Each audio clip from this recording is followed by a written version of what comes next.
నమస్తే welcome to BRK news special in depth. నేను చక్కర్ల ఝాన్సీ. తెలంగాణ కాంగ్రెస్ లో కీలక కుర్చీ కదురుతోందా? పార్టీ అధికారంలోకి వచ్చి ఏడాది గడవక ముందే ఇన్ఛార్జి వ్యవస్థపై హైకమాండ్ కు అసంతృప్తి పెరిగిందా? తెలంగాణ రాష్ట్ర కాంగ్రెస్ వ్యవహారాల ఇన్ఛార్జిగా బాధ్యతలు నిర్వర్తిస్తున్న మీనాక్షి నటరాజన్ త్వరలోనే మారబోతున్నారా?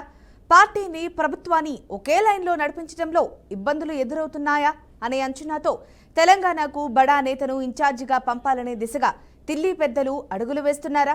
2028 అసెంబ్లీ ఎన్నికలే లక్ష్యంగా ఇప్పటి నుంచే రాజకీయ వ్యూహాలకు పదును పెట్టాలని భావిస్తున్న కాంగ్రెస్ హైకమాండ్ ఫైర్ బ్రాండ్ ఇమేజ్తో వచ్చిన మీనాక్షి నటరాజన్ స్థానంలో అనుభవం ఉన్న మాజీ ముఖ్యమంత్రిని రంగంలోకి దించాలనే ఆలోచనలో ఉందా?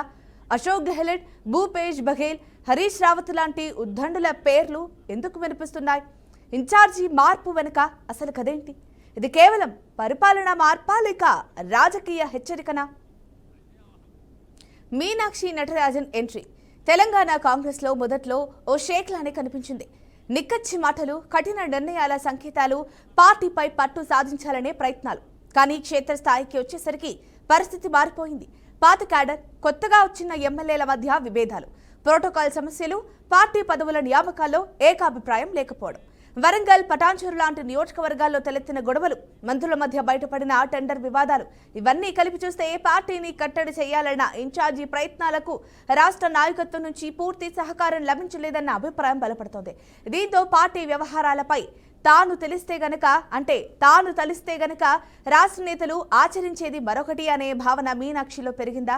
తాను తెలంగాణకు పంపబడిన ఉద్దేశం నెరవేరడం లేదని భావించి హైకమాండ్ ముందే తప్పుకోవాలనే అభిప్రాయం వ్యక్తం చేశారా? అంటే ఈ మార్పు వెనుక ఆమె సమ్మతమే ఉందన్న ప్రచారము ఎంతవరకు నిజం? అధికారంలో ఉన్న రాష్ట్రంలో పార్టీని, ప్రభుత్వాన్ని ఒకేసారి నియంత్రించడం అంత ఈజీ కాదని ఇప్పుడు కాంగ్రెస్ హైకమాండ్ కూడా గ్రహించినట్టేనా? అందుకే గతంలో ముఖ్యమంత్రులుగా పనిచేసిన వారినే ఇన్ఛార్జీలుగా నియమించే పాత ఫార్ములాను మళ్లీ అమలు చేయాలనే ఆలోచనకొచ్చిందా? భూపేష్ బఘేల్ పేరు వినిపిస్తోంది, కానీ ఆయనపై ఇప్పటికే పంజాబ్ బాధ్యతలున్నాయి. అశోక్ గెహ్లోట్ ను తెలంగాణకు పంపితే పార్టీ, ప్రభుత్వం మధ్య సమన్వయం మెరుగుపడుతుందన్న అంచనా ఉందా? లేదా హరీష్ రావత్ లాంటి సీనియర్ నేతకు అవకాశం దక్కుతుందా? మరోవైపు మీనాక్షిని మహారాష్ట్రకు పంపే అవకాశాలపై కూడా చర్చ నడుస్తోంది. ఇవన్నీ కలిపి చూస్తే కొత్త ఏడాదిలో జరగబోయే ఏఐసీసీ పునర్వ్యవస్థీకరణలో తెలంగాణ కాంగ్రెస్ కీలక మలుపు తిరగబోతోందా? మీనాక్షి మార్పు నిజమైతే అది రాష్ట్ర కాంగ్రెస్ కు ప్లస్ అవుతుందా, లేదా అంతర్గత విభేదాలను మరింత బహిర్గతం చేస్తుందా? రైట్, ఈ అంశానికి సంబంధించి మరింత విశ్లేషణ అందించడానికి పొలిటికల్ అనలిస్ట్ తురగా శ్రీరామ్ గారు ఉన్నారు. శ్రీరామ్ గారితో మాట్లాడదాం. నమస్కారం శ్రీరామ్ గారు. నమస్తే శ్రీరామ్ గారు, మరి పార్టీ అధికారంలోకి వచ్చి అంటే ఏడాది కూడా గడవక ముందే ఇన్ఛార్జి వ్యవస్థపై హైకమాండ్ కి అసంతృప్తి ఉన్నట్లుగా తెలుస్తోంది. మరి దీనికి సంబంధించి మీరేం చెప్తారు? అధికారంలోకి వచ్చి ఏడాది చాలా ఎక్కువ కదా. అంతకు ముందు వేరే ఇన్ఛార్జ్ ఉన్నారు, ఇప్పుడు ఈవిడ్ని పెట్టారు. అంటే మన రేవంత్ రెడ్డి గారు ముఖ్యమంత్రి అయిన కొత్తలో ఆయన ముఖ్యమంత్రి అవడానికి చాలా మంది ఇష్టపడారు. ఆ ఇష్టపడని వాళ్ళందరూ కూడా గతంలో ఉన్న ఇన్ఛార్జ్ రేవంత్ రెడ్డి గారికి అనుకూలంగా పనిచేస్తారని చెప్పి, సో ఆయనకు అనుకూలంగా పనిచేసే వాళ్ళు ఉండకూడదు అని చెప్పి కేంద్రం దగ్గర అంటే అధిష్టానాల దగ్గరికి వెళ్ళి మొరపెట్టుకోవడంతో అప్పట్లో వీళ్ళ మాటలు పనిచేసింది. ఎస్ కరెక్టే, మనం రేవంత్ రెడ్డి గారిని కంట్రోల్ చేయాలన్న ఉద్దేశంతో అంతకుముందు ఆయనకి అనుకూలంగా పనిచేశాడన్న ఆయన్ని పక్కన పెట్టి మీనాక్షి నటరాజన్ గారిని తీసుకొచ్చారు. మీనాక్షి నటరాజన్ గారికి ఉన్న ఇమేజ్ ఏంటంటే అసలు ఎక్కడా కూడా ఒక పైసా కూడా ముట్టుకోదు, నిస్వార్థంగా కాంగ్రెస్ పార్టీ కోసం పనిచేస్తుంది, నిరాడంబరంగా ఉంటుంది, వీటన్నిటికీ తోడు చాలా స్ట్రిక్ట్ గా ఉంటుంది, అన్ని విషయాల్లోనూ కూడా చాలా స్ట్రిక్ట్ గా ఉంటుందన్న ఇమేజ్ ఆడుకుంది. సో అంటే అది కాకుండా అధిష్టానానికి పూర్తి స్థాయిలో ఆవిడ అనుకూలంగా ఉంటుంది. ఇన్ని ఉన్నాయి కాబట్టి సరే ఆవిడని పంపిస్తే కనుక రేవంత్ రెడ్డి గారు మన కంట్రోల్లో ఉంటాడన్న ఉద్దేశంతో అప్పుడు కాంగ్రెస్ అధిష్టానం ఆవిడని పంపించడం జరిగింది. ఆవిడ ఇక్కడికి వచ్చిన దగ్గర నుంచి కూడా ఆవిడ పనిలో పూర్తి స్థాయిలో నిమగ్నం అయిపోయింది. రేవంత్ రెడ్డి గారిని పట్టించుకోకుండా పార్టీలో ఆవిడ ఇష్టం వచ్చినట్టు చేసుకుంటూ వెళ్తాం. రేవంత్ రెడ్డి గారు ఎవరన్నా చెప్పితే ఈ రికమెండేషన్ చేస్తే పదవుల కోసం వాటన్నిటిని కూడా పెద్ద సీరియస్ గా పట్టించుకోకుండా క్షేత్రస్థాయిలో ఎలా ఉంది, మొత్తం కేడర్ అభిప్రాయాలు ఏంటి, వీటన్నిటికీ కూడా ఆవిడ ఇంపార్టెన్స్ ఇచ్చి రకరకాల ప్రయోగాలు చేసింది ఆవిడ. సరే ఆ ప్రయోగాలన్నీ మొత్తానికి ఏదో కొంతకాలం నడిచినాయి. కాకపోతే ఇప్పుడు సమస్య ఏమైపోయిందంటే రేవంత్ రెడ్డి గారు బలవంతుడైపోయారు. మొన్నటిదాకా ఆవిడ బలంగా ఉంది. జూబ్లీ ఎన్నికలు అయిన తర్వాత నుంచి రేవంత్ రెడ్డి గారు బాగా బలవంతుడయ్యారు. మీరు జూబ్లీ ఎన్నికల కన్నా ముందు రేవంత్ రెడ్డి గారి పరిస్థితి చూస్తే ఆ ఢిల్లీ ఎప్పుడు వెళ్ళినా కూడా గంటలు గంటలు ఆయనతో వెయిట్ చేయించేవాడు. ఆయన వేణుగోపాల్ ఇంటి ముందు ఇంటి దగ్గర ఆయన లోపల మీటింగ్ లో ఉంటే ఈయన బయట వెయిట్ చేస్తూ నిలబడ్డాడు. రాహుల్ గాంధీ కోసం వెయిట్ చేస్తూ నిలబడ్డాడు. ఇలాంటివన్నీ కూడా మనం చూసాం. కానీ ఎప్పుడైతే జూబ్లీ హిల్స్ ఎన్నిక ఆ ఎన్నికలో గెలవడం, కాంగ్రెస్ పార్టీ అనూహ్యంగా గెలవడం ఏదైతే జరిగిందో అక్కడి నుంచి పూర్తి స్థాయిలో రేవంత్ రెడ్డి గారు బలవంతుడైపోయాడు తెలంగాణ కాంగ్రెస్ లో. దానివల్ల ఈ రోజు ఆయనకి ఆపోజిట్ గా ఉన్న వాళ్ళందరూ కూడా కొంత వీక్ అవడం జరిగింది. ఇప్పుడు ఈవిడ కూడా ఏం మాట్లాడలేని పరిస్థితి. రేవంత్ రెడ్డి గారు ఏం చెప్తే దానికి అనుకూలంగా ఉండాల్సిన పరిస్థితి. కానీ మొన్నటిదాకా ఈవిడ అనుసరించిన విధానం ఏదైతే ఉందో ఆ విధానం ఇప్పటికే రేవంత్ రెడ్డి గారికి నచ్చలేదు. కాబట్టి ఇప్పుడు రేవంత్ రెడ్డి గారు బలవంతుడయ్యాడు కాబట్టి ఆవిడ మార్పించడానికి ఆయన ఖచ్చితంగా ప్రయత్నం చేస్తాడు. ఆయన వర్గం అంతా కూడా ఖచ్చితంగా ప్రయత్నం చేస్తుంది. అయితే యాతావత ఇది పూర్తి స్థాయిలో అక్కడ అధిష్టానం ఏ విధంగా నిర్ణయం తీసుకుంటుందంటే ఇవాళ ఉన్న పరిస్థితుల్లో రేవంత్ రెడ్డిని కాదనే పరిస్థితి అధిష్టానానికి కూడా లేదు. ఉన్నదే 2-3 రాష్ట్రాలు. ఆ 2-3 రాష్ట్రాల్లో సరే అక్కడికి ఆల్రెడీ కర్ణాటకలోనేమో ముఖ్యమంత్రికి ఉప ముఖ్యమంత్రికి గొడవలు అవుతున్నాయి. అసలు ఏంటి పరిస్థితి తెలియదు. ఏ ఒక్క నిర్ణయం తీసుకున్నా అక్కడంతా కూడా గల్లంత అయిపోయే పరిస్థితి, గవర్నమెంట్ గల్లంత అయ్యే పరిస్థితి కర్ణాటకలో. సో అలాంటప్పుడు మిగిలిన తెలంగాణలో కూడా రేవంత్ రెడ్డి గారికి వ్యతిరేకంగా వెళ్తే ఏంటి పరిస్థితి అనేది ఒక ఆందోళన కాంగ్రెస్ అధిష్టానానికి ఉంది. అందువల్ల ఇవాళ రేవంత్ రెడ్డి గారు మీనాక్షి రెడ్డి నటరాజన్ ఉంచమంటే ఉంచే పరిస్థితి, తీసేయమంటే తీసేయాల్సిన పరిస్థితి. సో వీటన్నిటి దృష్ట్యా కూడా ఆవిడకి పోస్ట్ అనేది కొంచెం రైలమాల పడింది. ఇది కాకుండా ఆవిడ కూడా చాలా సీరియస్ గా స్ట్రిక్ట్ గా పనిచేశారు తప్ప సక్సెస్ఫుల్ గా పనిచేయలేదు.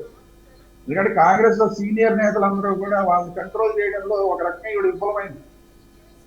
ఇప్పుడు కొండా సురేఖ్ గారికి మన రేవంత్ రెడ్డి గారికి మధ్య విభేదాలు వచ్చినాయి, వాటిని పరిష్కరించలేకపోయింది. తర్వాత మధ్యలో బీసీ నాయకులు కలుగు చేసుకుని మొత్తం అంతా కూడా సర్దుబాటు చేయాల్సిన పరిస్థితి వచ్చింది. సరే ఏదో రకంగా అందులో ఈవిడ పాత్ర ఏమీ లేదు. జీవన్ రెడ్డి గారు ఎప్పటి నుంచో సీనియర్ నాయకుడు, ఆయనకి ప్రాధాన్యత దక్కట్లేదని చెప్పి ఆయన అలాగే అలిగి కూర్చున్నాడు. ఆయనకి సర్దుబాటు చేయడంలో ఈవిడ విఫలమైంది. అలాగే చిన్నారెడ్డి గారు వర్సెస్ అక్కడ ఎమ్మెల్యే మేఘారెడ్డి గారు, వాళ్ళిద్దరి మధ్య కూడా ఎప్పటి నుంచో గొడవ జరుగుతుంది. ఆ ఇద్దరి మధ్యనే గొడవ సర్దుబాటు చేయలేకపోయింది ఈవిడ. ఇట్లా చూసుకుంటే మల్లు భట్టి విక్రమార్క గారు అసలు ముఖ్యమంత్రి అవుదాం అనుకున్నాడు, తప్పనిసరి పరిస్థితుల్లో ఉప ముఖ్యమంత్రి అయ్యారు.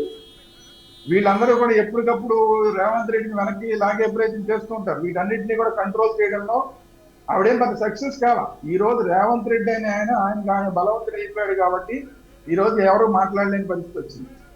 మామూలుగానే కాంగ్రెస్ లో 100 మంది ముఖ్యమంత్రులు ఉంటారు, ఒకళ్ళు కాదు 100 మంది ముఖ్యమంత్రి. నేను ముఖ్యమంత్రి అంటే నేను ముఖ్యమంత్రి అంటారు. అలాంటి పరిస్థితుల్లో కోమటిరెడ్డి రాజగోపాల్ రెడ్డి ఆయన రోజు నాకు మంత్రి పదవి ఇస్తావా తప్పావా అని కూర్చుంటుంటే ఆయన మాట్లాడకుండా చేయలేని పరిస్థితి. ఆయన నియోజకవర్గంలో ఆయన ఇష్టారాజ్యంగా పనిచేస్తూ కాంగ్రెస్ ప్రభుత్వం యొక్క విధానాలకి సంబంధం లేకుండా ఆయన సొంత విధానాలను అక్కడ అవలంబిస్తున్నా కూడా, అక్కడ పార్టీ కేడర్ని మాత్రమే కాదు అధికారుల్ని కూడా అలా నడిపిస్తున్నా కూడా ఏమీ చేయలేని పరిస్థితి. అంటే పార్టీ తరఫున ఆవిడ కంట్రోల్ చేయడంలో ఆవిడ విఫలమైంది. వీటన్నిటి దృష్ట్యా కూడా ఖచ్చితంగా ఆవిడ పని చేయలేని పరిస్థితులు ఉన్నప్పుడు ఆవిడకి కూడా ఇష్టపడదు. ఎందుకంటే ఇలాంటి పరిస్థితులు పనిచేయడానికి ఆవిడ కూడా ఇష్టపడదు. ఎందుకంటే ఆవిడ మాట నెగ్గించుకోవాలన్న పంత ఆవిడకు ఉంటుంది. ఈ రోజు రేవంత్ రెడ్డి గారు బలపడ్డాడు కాబట్టి మొత్తం పార్టీతో సహా మొత్తం ఎమ్మెల్యేలు కానీ మంత్రులు కానీ అందరూ నా ఆధ్వర్యంలో ఉండాలని ఆయనకుంటుంది. సో ఈ ఘర్షణ వాతావరణంలో ఆవిడ ఎంతవరకు పనిచేయగలుగుతారనేది చూడాలి. ఓకే శ్రీరామ్ గారు, మరి తెలంగాణ రాష్ట్ర కాంగ్రెస్ వ్యవహారాల ఇన్ఛార్జిగా బాధ్యతలు నిర్వహిస్తున్న మీనాక్షి నటరాజన్ త్వరలోనే మారబోతున్నారని తెలుస్తోంది. కాకపోతే తనే స్వయంగా ఈ నిర్ణయం తీసుకున్నట్లుగా కూడా ప్రచారం జరుగుతోంది. మరి ఒకవేళ అలా తీసుకున్నట్లయితే ఇప్పుడున్న ఈ టైంలో అలాంటి నిర్ణయం తీసుకోవడం కరెక్టే అంటారా?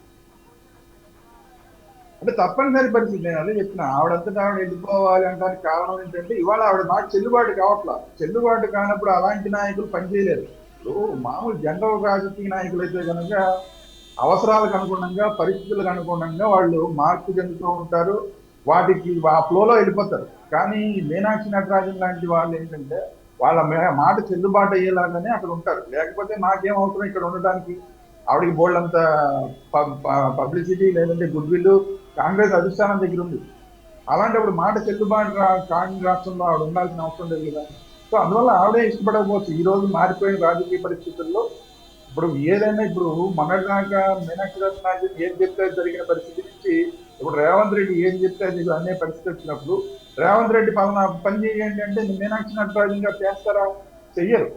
సో ఇలాంటి ఘర్షణ వాతావరణం ఉన్న పరిస్థితుల్లో ఆవిడే చేయడానికి ఇష్టపడదు. కాబట్టి ఇంకొకటి ఏంటంటే ఆవిడ నిజాయితీ పరురాలైన రాజకీయ నాయకురాలుగా ఆవిడకి పేరుంది కాబట్టి ఆవిడనేదో తప్పించారు అన్న మాట రాకుండా ఇండైరెక్ట్ గా చెప్పించే ప్రయత్నం జరుగుతున్నట్టుంది. రేవంత్ రెడ్డి గారి వర్గం ఆవిడకి ఇండైరెక్ట్ గా మీరు మీ అంతటి మీరు తప్పుకుంటారా, లేకపోతే మమ్మల్ని అధిష్టానం దగ్గర ప్రజలు పెట్టమంటారా అన్న పరిస్థితి తీసుకొస్తున్నట్టుంది. సో ఇలాంటివి చాలా ఉంటాయి. ఒకటి కాదు, ఒక రేవంత్ రెడ్డి గారు మాత్రమే కాదు, పొంగులేటి గారు ఉన్నారు. ఆయన ఆయన మొత్తం ఖమ్మం జిల్లా మొత్తం అంతా కూడా నా ఆధీనంలోనే ఉండాలి, నేను చెప్పిన వాళ్ళకి వాళ్ళు చెప్పి ఆయన అంటాడు. అలాంటి చోట కూడా ఈవిడ మాట చెల్లుబాటు కాదు. ఇట్లా రకరకాలు ఉన్నాయి. బీసీ నాయకులు ఎప్పుడు బీసీ ముఖ్యమంత్రి అవకాశం వస్తుందా అని చెప్పి వాళ్ళు కాసు కూర్చున్నారు. వివేక్ కానీ, పొన్నం కానీ, లేకపోతే మధుయాశ్రీ గారు కానీ, ఇట్లా చాలా మంది ఉన్నారు. సో వీళ్ళందరూ కూడా అంటే ఎవరికి వాళ్ళు అవకాశం దొరికినప్పుడు వాళ్ళ వాదాన్ని వినిపిస్తున్నారు తప్ప ఒక డిసిప్లిన్ తోటి నడవట్లేదు ఈ రోజు కూడా. మరి ఈవిడ వచ్చి సాధించింది ఏంటి అంటే ఏం కనిపించట్లా. కాబట్టి అందువల్ల ఏంటంటే ఇవాళ ఉన్న పరిస్థితుల్లో రేవంత్ రెడ్డి గారి ఆధిక్యత అనేది ఇప్పుడు మనకి గతంలో ఉమ్మడి ఆంధ్రప్రదేశ్ లో రాజశేఖర రెడ్డి గారు ఎలా బలవంతుడిగా మారి మొదట్లో కాంగ్రెస్ ఏం చెప్తే ఆయన అన్నాడు, ఆయన చెప్పినట్టల్లా నడిచాడు అధిష్టానం చెప్పినట్టు. ఒకసారి ఎప్పుడైతే ఆయన స్ట్రాంగ్ అయిపోయాడో నేను చెప్పినట్టు మీరు వినండి అని చెప్పి కాంగ్రెస్ అధిష్టానానికి ఆయన సూచనలు చేసే పరిస్థితికి వచ్చాడు. అప్పుడు తప్పలేదు. అప్పుడు సోనియా గాంధీ లాంటి నాయకురాలు అప్పుడు చాలా బలంగా ఉండేవాడు. అంత బలంగా ఉన్న నాయకురాలకే ఆ రోజు రాజశేఖర రెడ్డి చెప్పినట్టు నడవాల్సిన పరిస్థితి కొన్ని సందర్భాల్లో వచ్చింది. ఇప్పుడు కాంగ్రెస్ అధిష్టానం పరిస్థితి ఏంటి? అసలు ఏ రాష్ట్రంలోనూ అది అధికారంలోకి రావట్లేదు. మన బీహార్లో ఎంత ఘోరంగా ఓడిపోయిందో చూసాం. రేపు బెంగాల్లో ఎంత ఘోరంగా ఓడిపోబోతోందో కూడా చూస్తాం.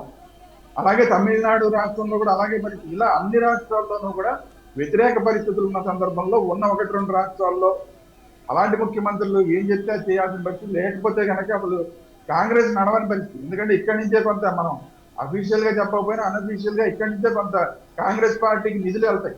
ఎక్కడైతే అధికారంలో ఉంటారో అలాంటి రాష్ట్రాల నుంచే కొంతవరకు కాంగ్రెస్ పార్టీని నడిపించడానికి కొంత నిధులు వెళ్తూ ఉంటాయి. సో ఆ నిధి ఇప్పుడు ఇక్కడ ఉన్న ముఖ్యమంత్రుల మాట వినకపోతే ఆ వెళ్లే నిధులు ఆగిపోతాయి. ఇంకా అసలు అక్కడ మిగతా రాష్ట్రాల్లో రాజకీయం చేయలేని పరిస్థితులు వస్తాయి. సో ఈ అన్నింటి దృష్ట్యా కూడా ఈ రోజు రేవంత్ రెడ్డి బలవంతుడైనప్పుడు రేవంత్ రెడ్డి గారికి అనుకూలంగా ఉన్న వాళ్ళు అక్కడ వేయాల్సిన పరిస్థితి. ఇప్పుడు మీరు అన్నట్టు ఇందాక ఆల్రెడీ గతంలో ముఖ్యమంత్రులుగా పనిచేసి వేరే రాష్ట్రాల్లో పనిచేసిన రాజకీయ నాయకులు తీసుకొస్తే వాళ్ళకి రాష్ట్రాల్లో ఏ విధంగా ఉండాలి, అక్కడ రాజకీయాలు ఏ విధంగా ఉంటాయి, కుల రాజకీయాలు ఏ విధంగా ఉంటాయి, ఇలాంటివన్నీ కూడా కాంగ్రెస్ లో రాజకీయాలు ఏ విధంగా ఉంటాయి, ఇవన్నీ వాళ్ళకి అనుభవం ఉంటుంది. సో అందువల్ల ఏంటంటే ఇక్కడ వాళ్ళు మింగిలైపోగలుగుతారు. ఆల్రెడీ ముఖ్యమంత్రులుగా చేసి అనుభవం ఉన్న వాళ్ళు ఆ రాజకీయాన్ని వీళ్ళు ఇక్కడ అనుభవాన్ని ఇక్కడ ఉపయోగించగలుగుతారు. ఇప్పుడు మీనాక్షి నటరాజన్ ఉందనుకోండి, ఆవిడకి ఇలాంటి రాజకీయాల్లో అనుభవం లేదు, పార్టీ రాజకీయాల్లో అనుభవం తప్ప ఆవిడ ఎక్కడెక్కడ ముఖ్యమంత్రిగా పనిచేయడం కానీ అలాంటివన్నీ చేసిన నాయకురాలు కాదు. సో అక్కడ ఆ రాజకీయాలు ఎలా ఉంటాయి అనేది ఆవిడకి కొంత అవగాహన తక్కువ ఉంటుంది. అందువల్ల ఏంటంటే ఇప్పుడు మీరు అన్నట్టు గతంలో ముఖ్యమంత్రిగా పనిచేసిన వాళ్ళు లేదంటే పార్టీలో బాగా సీనియర్స్ అలాంటి వాళ్ళని పంపిస్తే కొంచెం రేవంత్ రెడ్డి గారు కూడా బాగా సీనియర్ అయినా అని చెప్పి కొంత గౌరవం ఆ వచ్చే ఇన్ఛార్జికి ఇవ్వడానికి అవకాశం ఉంటుంది. ఆ వచ్చే ఇన్ఛార్జి కూడా ఆల్రెడీ ముఖ్యమంత్రిగా పనిచేసి ఉంటారు కాబట్టి అక్కడ ఉన్న పరిస్థితులు ఎలా ఉంటాయి ఆయనకి అవగాహన ఉంటుంది. అందువల్ల వీళ్ళిద్దరి మధ్య కొంత సమన్వయం వచ్చే అవకాశం ఉంది. సమన్వయం లేకుండా ఉంటే ఇప్పుడున్న పరిస్థితుల్లో యాంటీ ఇన్కంబెన్సీ అనేది ఖచ్చితంగా ఏ ప్రభుత్వానికైనా ఉంటుంది. ఇప్పుడు కాంగ్రెస్ ప్రభుత్వానికైనా కూడా కొంత యాంటీ ఇన్కంబెన్సీ వస్తుంది.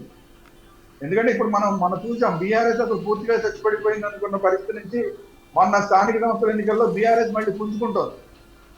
రేపు హైదరాబాద్ ఎన్నికల్లో ఇంకా ఎక్కువ బీఆర్ఎస్ పుంజుకునే అవకాశం ఉంది.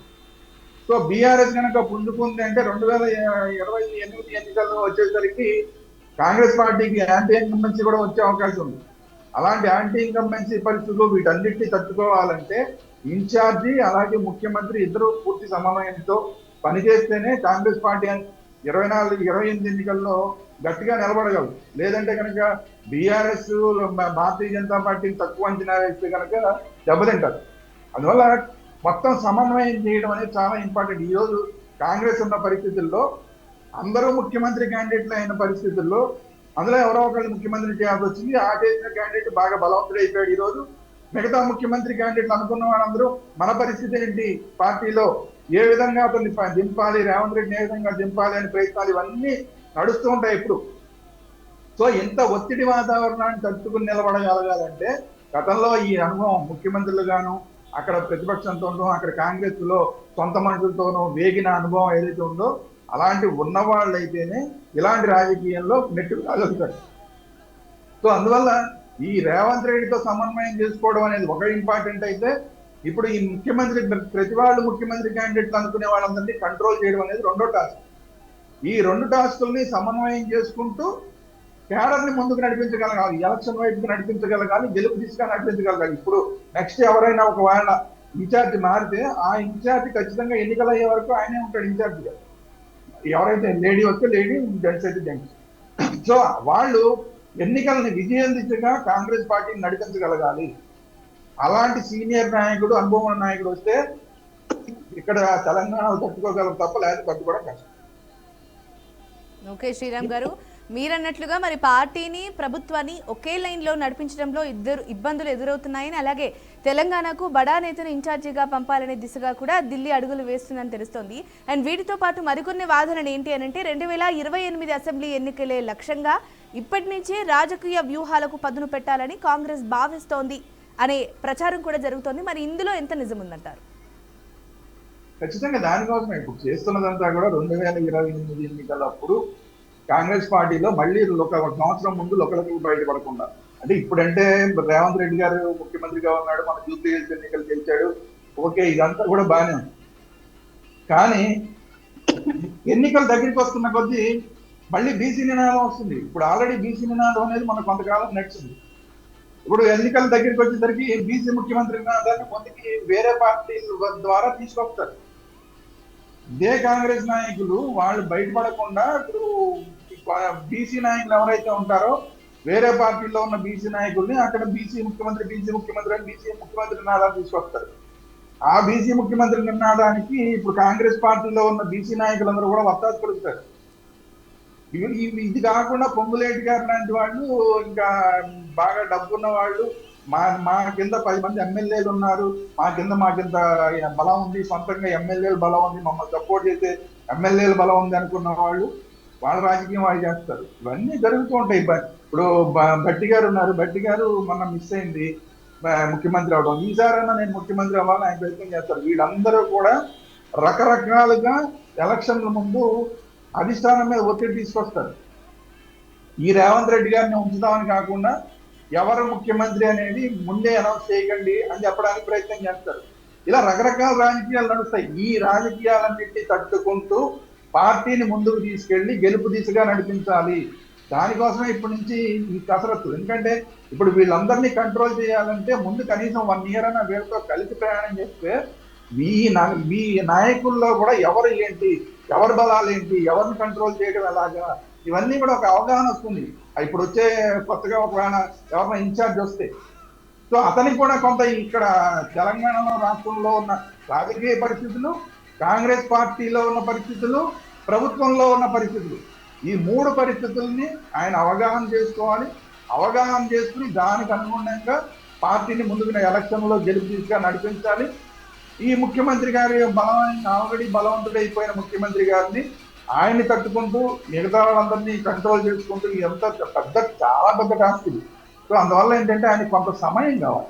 దానికోసమని ఇప్పుడు ఇంకా ఎప్పుడు 28లో ఎన్నికలు అయితే ఇప్పుడు 26లోనే మార్చే ప్రయత్నం చేసే కార్యక్రమం మొదలుపెట్టారు.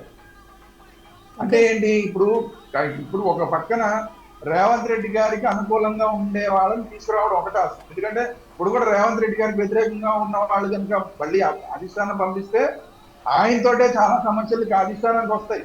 ఇందాక నేను చెప్పే అలాంటివి వస్తాయి. సో ఇక్కడ రేవంత్ రెడ్డి గారికి అనుకూలమైన వాళ్ళు పంపించాలి. అట్ ది సేమ్ టైం వాళ్ళు మిగతా వాళ్ళతో సమన్వయం చేసుకోగలిగిన కెపాసిటీ ఉన్న వాళ్ళని పంపించాలి. సో అలాంటి వాళ్ళు ఎవరు దొరుకుతారు? ఇది పెద్ద టాస్క్. సీనియర్లలో అనుభవం ఉన్నవాళ్ళు, ముఖ్యమంత్రులుగా పనిచేసిన అనుభవం ఉన్నవాళ్ళు, వేరే వేరే రాష్ట్రాల్లో ఆల్రెడీ ఇన్ఛార్జీలుగా సక్సెస్ఫుల్గా పనిచేసిన వాళ్ళు, అలాంటి వాళ్ళని వెతికి పట్టుకుని అందులో రేవంత్ రెడ్డి గారికి అనుకూలం, అందులో అందరినీ సమన్వయం చేసుకోగలిగి అందరినీ ఒంటెత్తుపోకడ పోకుండా ఉండాలి. మీనాక్షి నటరాజన్ గారి దగ్గర సమస్య ఏంటంటే ఆవిడ ఒంటెత్తుపోకడ పోతుంది. ఆవిడ నేను చెప్పినట్టే చేయాలి, నేను సిన్సియర్గా పనిచేస్తున్నా, నేను క్యాడర్తో మింగిల్ అవుతున్నా, క్యాడర్ అయితే చెప్తారు నేను అదే వింటా, నేనేం చెప్తానో మీరు అదే వినాలంటున్నారు. ఇలా ఒంటెత్తుపోకడలు పోయేవాళ్ళు రేవంత్ రెడ్డి గారికి పనికిరాదు. సో అందువల్ల వచ్చేవాళ్ళు ఎలా ఉండాలి? ఒంటెద్దు పోకడలు పోకుండా ఉండాలి, రేవంత్ రెడ్డి గారికి అనుకూలంగా ఉండాలి, అందరినీ సమన్వయం చేసుకోవాలి, పార్టీని ముందుకు నడిపించాలి. ఇన్ని బాధ్యతలు ఉన్నాయి. సో అలాంటి వాళ్ళ కోసం ఇప్పుడు కాంగ్రెస్ పార్టీ వెతుకుతోంది. దొరికితే అలాంటి వాళ్ళు దొరికితే ఇక్కడ ఇక్కడ ఇన్ఛార్జ్ మారే అవకాశం ఉంది. లేదంటే ఇంకా 3-4 నెలలు ఇప్పుడే కొనసాగే అవకాశం ఉంది. స్థానిక సంస్థల ఎన్నికలన్నీ పూర్తి స్థాయిలో స్థానిక సంస్థల ఎన్నికలు, దాని తర్వాత పార్టీ గుర్తు మీద వచ్చే ఎన్నికలు, ఇప్పుడు దాకా పార్టీ గుర్తు లేని ఎన్నికలు జరిగినాయి, పార్టీ గుర్తుతో జరిగే ఎన్నికలు, జిహెచ్ఎంసీ ఎన్నికలు, ఇవన్నీ అయిన తర్వాత అప్పుడు పూర్తి స్థాయిలో దీని మీద కసరత్తు చేసే అవకాశం ఉంది. ఇప్పుడు మారిస్తే కూడా కొంత ప్రాబ్లం వస్తుంది. జిహెచ్ఎంసీ ఎన్నికల్లో కానీ, లేదంటే ఈ పార్టీ గుర్తుతో జరిగే ఎన్నికల్లో కానీ, స్థానిక సంస్థల ఎన్నికల్లో ప్రాబ్లం వస్తుంది. మళ్ళీ పార్టీ కేటర్ని సమన్వయం చేసుకోవడం, ఎవరికి టికెట్లు ఇవ్వాలి ఏంటి, ఇవన్నీ పెద్ద సమస్యలు వస్తాయి. అందువల్ల స్థానిక సంస్థల ఎన్నికలన్నీ పూర్తి స్థాయిలో అయిపోయి జిహెచ్ఎంసీ ఎన్నికలు కూడా అయిపోయిన తర్వాత పూర్తి స్థాయిలో దీని మీద దృష్టి పెడతారేమో అని నేను అనుకుంటున్నాను. ఓకే శ్రీరామ్ గారు, మీరన్నట్లుగా మరి ఇన్ఛార్జి కుర్చీకి ఎన్నో బాధ్యతలు ఉన్నట్లుగా తెలుస్తోంది. మరి ఆ బాధ్యతలకు సరైన అర్హుల కోసం వెతుకుతున్నట్టుగా కూడా తెలుస్తోంది. సో ఆ కుర్చీ కోసం కొంతమంది ఉద్దండుల పేర్లు అయితే వినిపిస్తున్నాయి. అశోక్ గెహ్లట్ అవ్వచ్చు, భూపేష్ బఘేల్ అవ్వచ్చు, హరీష్ రావత్ గారు అవ్వచ్చు, ఇలాంటి వారి ఉద్దండుల పేర్లు అయితే చాలా బాగా వినిపిస్తున్నాయి. మరి వీరిలో ఎవరికి దక్కే అవకాశం ఉంది? మరి వీరు కాకుండా ఇంకెవరైనా ఎంట్రీ ఇచ్చే అవకాశాలు ఉన్నాయా? అంటే కాంగ్రెస్ పార్టీలో రకరకాల పేర్లు ఎప్పుడు వినబడుతుంటాయి. సడన్ గా ఎవరు ఊహించిన పేర్లు బయటకు వస్తుంటాయి. ఎందుకంటే వీళ్ళు ఒక లిస్ట్ తయారు చేస్తారు. వీళ్ళు ఒక వేణుగోపాల్ గారు ఉన్నాడు అక్కడ కేంద్ర అధిష్టానం దగ్గర, ఆయన ఒక లిస్ట్ తయారు చేసుకుంటాడు. వీళ్ళైతే బాగుంటుంది, వీళ్ళైతే బాగుంటుంది, వీళ్ళైతే బాగుంది. ఎప్పుడైతే ఈ మీనాక్షి నటరాజన్ గారు వద్దని అనుకున్నారో ఆల్టర్నేట్ ఎవరు అన్న దాంట్లో ఒక లిస్ట్ తయారు చేస్తారు. ఈ లిస్ట్ తయారు చేసిన తర్వాత దీని మీద ఇలాగ ఫీలర్లు వదులుతారు. ఇలా ఫీలర్లు వదిలి మనకు తెలిసినట్టుగానే, మీడియాకి తెలిసినట్టుగానే మీడియాలో కొన్ని పేర్లు వదులుతారు. దాని మీద కాంగ్రెస్ పార్టీలో ఉన్న సీనియర్ నాయకుల యొక్క రియాక్షన్ ఏంటి? ఇప్పుడు జీవన్ రెడ్డి గారు లాంటి వాళ్ళు ఉన్నారు, వాళ్ళు ఎలా మాట్లాడతారు, లేదంటే పొంగులేటి గారు ఎలా రియాక్ట్ అవుతారు, బట్టి గారు ఏం మాట్లాడతారు, మధు యాష్కి లేస్తే అక్కడే ఉంటాడు ఢిల్లీలో, ఆయన రియాక్షన్ ఎలా ఉంటుంది? ఫైనల్ గా వీటన్నిటికన్నా కూడా ఉన్న పేర్లలో రేవంత్ రెడ్డి గారు దేనికి టిక్కు పెడతారు? ఇప్పుడు రేవంత్ రెడ్డి గారు టిక్కు పెట్టాలి, రాహుల్ గాంధీ గారు టిక్కు పెట్టాలి, ఇద్దరు టిక్కులు పెట్టాలి. ఇద్దరిలో ఇప్పుడు గతంలో అయితే రాహుల్ గాంధీ గారు టిక్కు పెడితే సరిపోయింది. ఇప్పుడున్న పరిస్థితుల్లో కేవలం రాహుల్ గాంధీ టిక్కు పెట్టినా చెల్లదు. ఇప్పుడు బలవంతుడు అయిపోయారు రేవంత్ రెడ్డి. కాబట్టి ఏంటంటే రేవంత్ రెడ్డి కూడా టిక్కు పెట్టాలి. రేవంత్ రెడ్డి గారు ఎవరికి టిక్కు పెడతారు అన్నది కూడా సమస్య. ఒకవేళ వీళ్ళు ఎవరిని మళ్ళీ వద్దంటే మళ్ళీ కొత్త పేర్లు బయటకు వస్తాయి. ఆ కొత్త పేర్ల మీద చర్చ నడుస్తుంది. ఇట్లా వడపోత కార్యక్రమం అనేది నడుస్తుంది. ఇందాక నేను చెప్పినట్టు సీనియారిటీలు ఉండాలి, గతంలో ముఖ్యమంత్రిగా పనిచేసి ఉండాలి, గతంలో వేరే రాష్ట్రాల ఇన్ఛార్జీలుగా సక్సెస్ఫుల్ గా పనిచేసి ఉండాలి. వీటన్నిటికీ తోడు ఇక్కడ నాయకుల యొక్క యాక్సెప్టబిలిటీ ఉండాలి, తెలంగాణ కాంగ్రెస్ నాయకుల యాక్సెప్టబిలిటీ ఉండాలి. అన్నిటికన్నా ముఖ్యంగా రేవంత్ రెడ్డి గారు టిక్ పెట్టాలి. వీటన్నిటికీ ఎవరు సూట్ అవుతారన్న దాని మీద ఆధారపడి ఉంటుంది.